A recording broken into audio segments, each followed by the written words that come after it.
أكبر الله أكبر الله أكبر. Suzanne is 22 and has been a Muslim for 2 years. She decided to get married 5 months after converting to Islam and now has a baby daughter.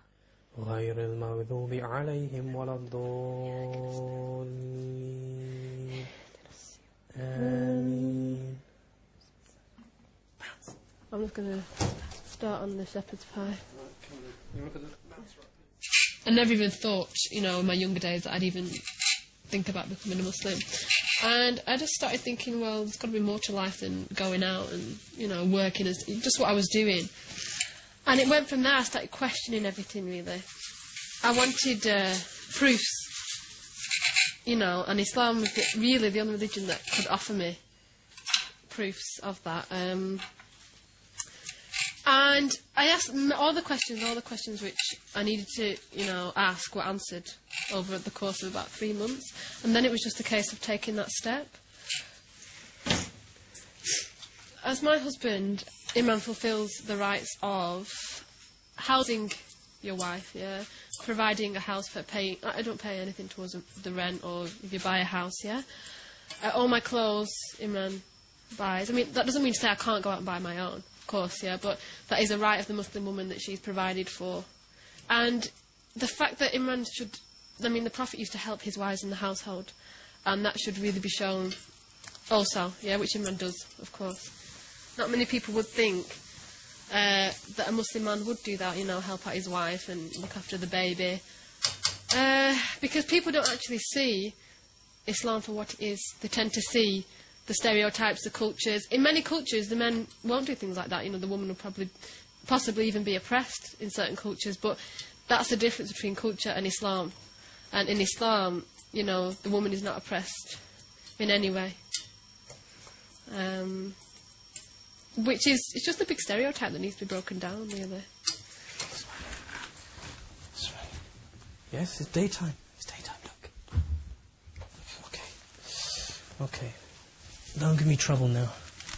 Don't give me trouble. Okay? Okay.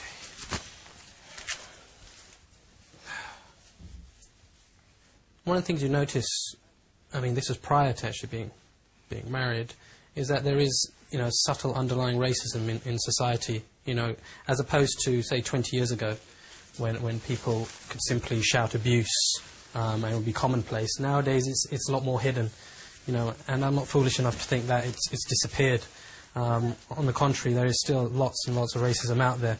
Now, after getting married to Suzanne, I'll admit that I think I did underestimate the level of this in society. On the whole, it's just subtle. It can be, you know, a sly look. A lot of the time, it's looks. You know, no one really. People, I get the impression people are quite wary of Muslims who look like Muslims anyway. So rather than be confrontational, you know, they do what they think they can get away with. You know, I've grown up in a very multicultural environment, and Suzanne hasn't. And now, looking at it from the inside, she can see that apart from the big cities, people aren't used to seeing people like us. You know, there's a place called Clitheroe, which is quite close to here. You know, and you know, it's a quaint little English village. You know, it's very nice in the summer. You know, lots of tourists go there. And Suzanne used to go there with her family. So, you know, she wanted to share that with me. And, you know, we ended up going there and we felt very much excluded from what was going on, you know, to the point where, you know, we felt that we were being watched intensely by everyone and anyone. What's wrong? What's wrong? It's done. Everything done. Look. Imran, as my husband and other Muslim men, shouldn't really go out to have a conversation with another woman, you know, if there's no need for it. It doesn't mean to say you ignore the opposite sex point blank, but you're not supposed to get involved in a deep conversation with them where they get to know you, you get to know them, and one thing leads to another. So that's on, you know, that's both for the man and the woman. There has to be an element of modesty for both. Listen, she's playing up a bit. Okay.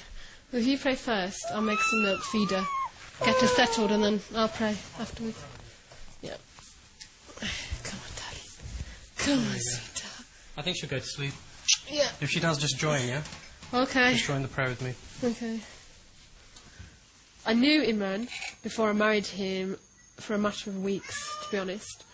I'm not going to say that I wasn't scared at all, because it's a scary thing. But because I was doing it for the sake of, you know, my beliefs and the sake of my religion, then that kind of overcame that fear.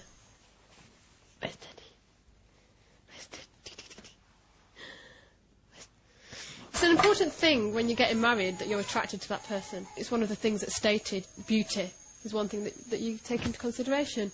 And if you're not attracted to the other person, then, you know, I wouldn't marry somebody that I wasn't attracted to.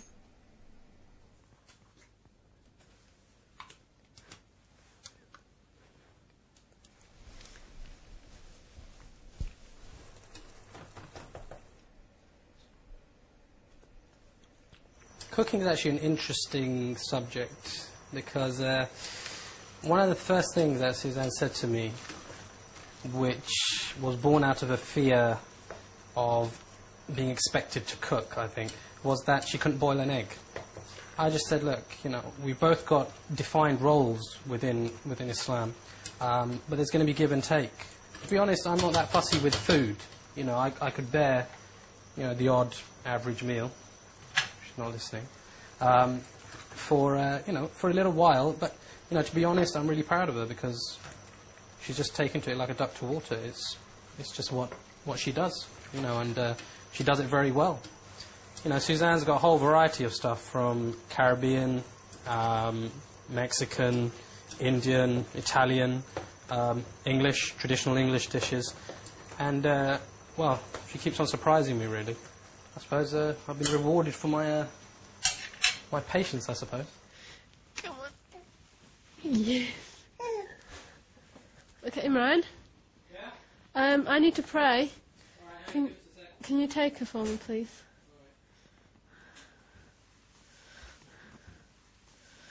Thank you. Let's let Mummy pray. Bismillahirrahmanirrahim.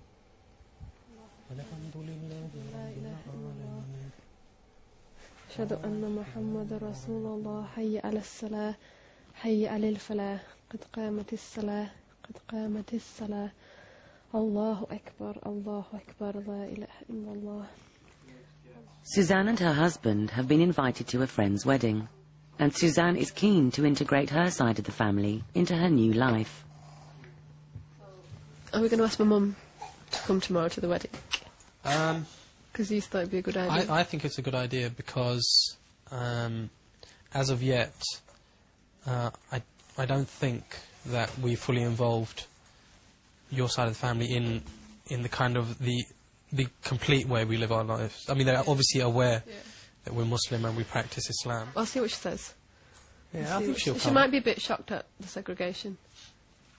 My mum's been introduced to a lot since I've become Muslim. Beforehand, she probably didn't know much about Islam at all, other than what she saw in our hometown, which was not really any practicing Muslims, just Asians. Yeah, but isn't that what, you know, communities all over the country see? They see, well, predominantly Asians, Pakistanis, as Muslims, therefore view the religion as that. Yeah, that's it, definitely. Even my friends thought, you know, mentioned the word, you know, Pakistani and this and that, rather than becoming a Muslim. Yeah. So they viewed it as you becoming a Pakistani? Some, yeah. Taking up the culture and stuff. Yeah. I think what I appreciate the fact that your family respect me. Yeah, they do. Yeah. Even though they may have had preconceived ideas. Yeah. That's such a blessing that you get on with my family. I don't know, you know, that's really important to me. But they've also got issues as well. Yeah, and the scarf's quite a hard thing, understandably, for my family to, you know, it's a big change and it's a big statement as well. The last thing I want to do is upset my parents through all this, because, you know, the last thing I want to do is cause any friction. So I was brought up Christian. Yeah, they didn't expect this. It's just a big turnaround, really.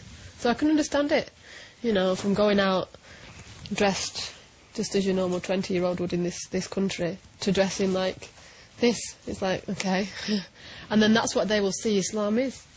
I have to dress like this, I can't drink anymore, rather than looking at why I've actually chosen this way, you know, the belief of Islam, why it makes sense to me.